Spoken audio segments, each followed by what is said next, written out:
Yeah, I'm also watching, or I finished watching Ironheart on Disney Plus, and it was good. As I'm sure you know, or if you don't, you won't be surprised to hear that this show has been getting a lot of unnecessary hate online, mostly Yeah. due to the fact that the story is about a black woman, and that's just the world we live in currently because uh, racism is being encouraged, especially online, where people can hide, and it's very unfortunate that anytime a black person makes anything or there's a project starring a black woman in a popular franchise, people love to tear it down, especially Disney-based stuff like Marvel and Star Wars. When it's either a black woman or just a woman, people just love to start tearing things down.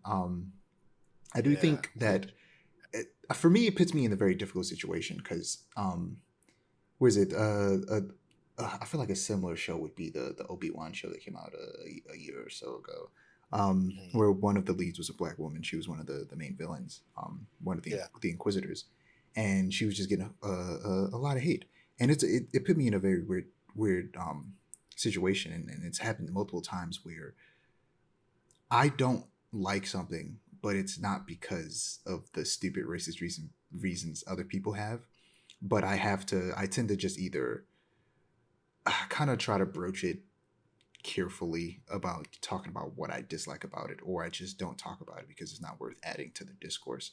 And that happened with Obi-Wan, where I had criticisms of her performance, had criticisms of that show overall, but I tried to keep it to a minimum because it just wasn't worth it. Another Star Wars show, The Acolyte, I enjoyed for the most part, and it sucks that we live in a world where if a show does bad or doesn't necessarily, hit a certain goal with its first season, it's just over. They don't get a shot to improve and make it better. Because The Acolyte Right. was doing a lot of things that I had been wanting Star Wars to do for a long time, which is like focusing on the Sith and the dark side and telling a story about kind of the inherent corruption of the Jedi. It was very interesting. Another thing that they did that I've been wanting for a long time is focusing heavily on martial arts and doing new stuff with the Force. And I was like, oh, this is dope, but it had its Right. flaws.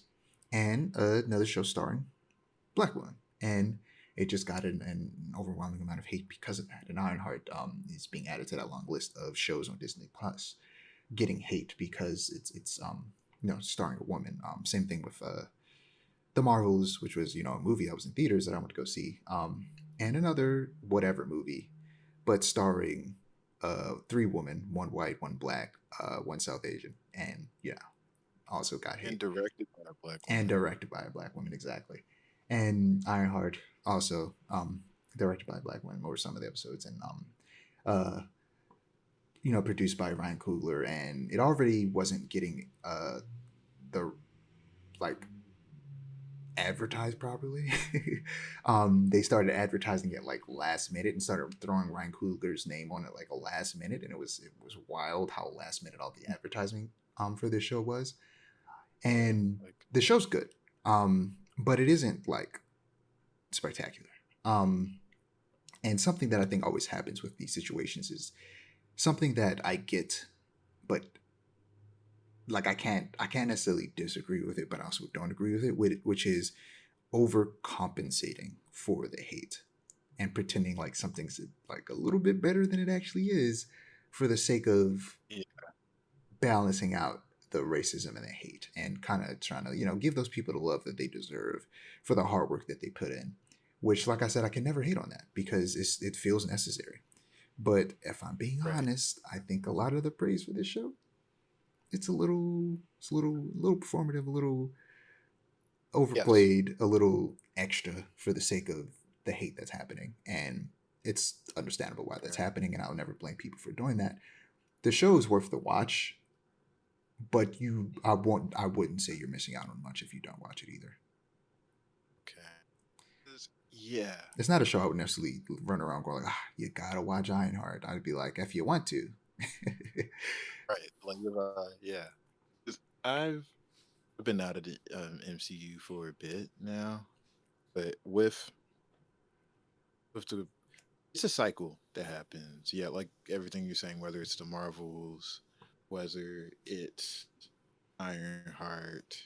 whether it's the Woman King, and just like everybody becoming scholars in a certain thing whenever Black folks get involved. It's a very it's a cycle that persists for sure. Um, in regards to like criticism, like with Ironheart, or it getting like a lot of praise. I feel like on both sides of the spectrum, whether it's like, of course, the red pill post Gamergate guys, they're weirdos. They just they need to touch grass, and they watched your movie sucks and think they understand film criticism. Um, but they just they're nitpick critics, and also they're anti-black. So like in regards to what their opinions are on things, I don't really value them that much. But in regards to like the people that are kind of like praising it and praising it and praising Ironheart, we love it. But I also think that often the mainstream or mainstream italicized often doesn't know how to engage black art. And often I feel like there's this thing where, and it's a pressure that I feel like everyone feels sometimes, where it's like if I criticize black art too harshly, there's a chance that we might not get another version of this. Yeah.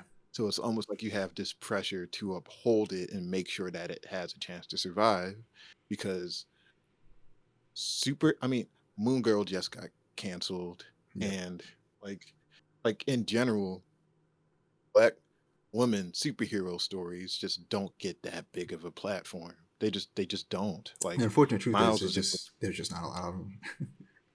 yeah, right. Like it's just not that many OCs. So like yeah, it's just with Ironheart kind of being the last of Disney trying to do like a black woman superhero character, maybe there's just like this subtle pressure of we gotta boost this thing as much as possible so that this thing can be successful. Yeah. Um, Which is completely yeah, understandable. And like I said, I'll never hate on it. I'll give my opinion and right, say, like I said, it's not a bad show. I thought it was good. I had a good time watching it. I think especially the last three episodes is where it kind of like got real interesting. The first three for me were like cool and entertaining, but the last three I feel like has really picked up. And I was like, okay, I see what the praise is coming from.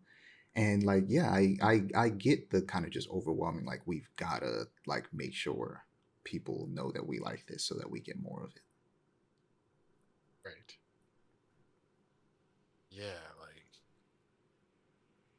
it's a cycle that happens where this is how it went with Obi-Wan and or Kenobi. I mean, this is how it went with Kenobi, where there's people that had legitimate criticisms of the show and just didn't like the way that it was written, and that despite some of the high points, it was just kind of a dud. And then you had the people that were sending threats to the actress and being very weird and nasty to her, and like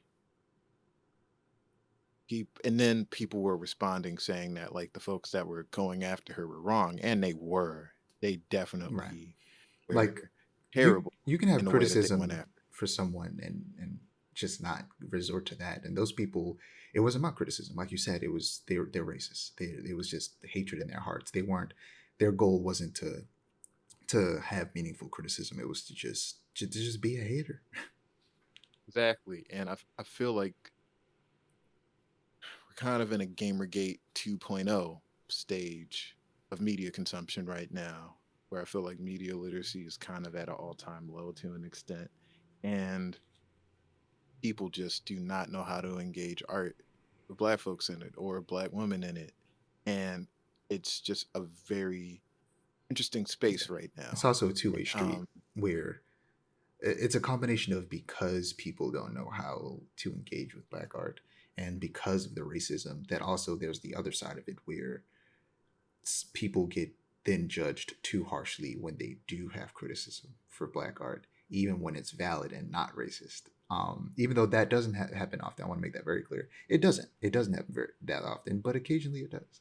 And that is also a byproduct of the lack of media literacy of people not knowing how to engage with criticism without taking it to heart and getting upset and angry versus trying to have an actual dialogue and conversation.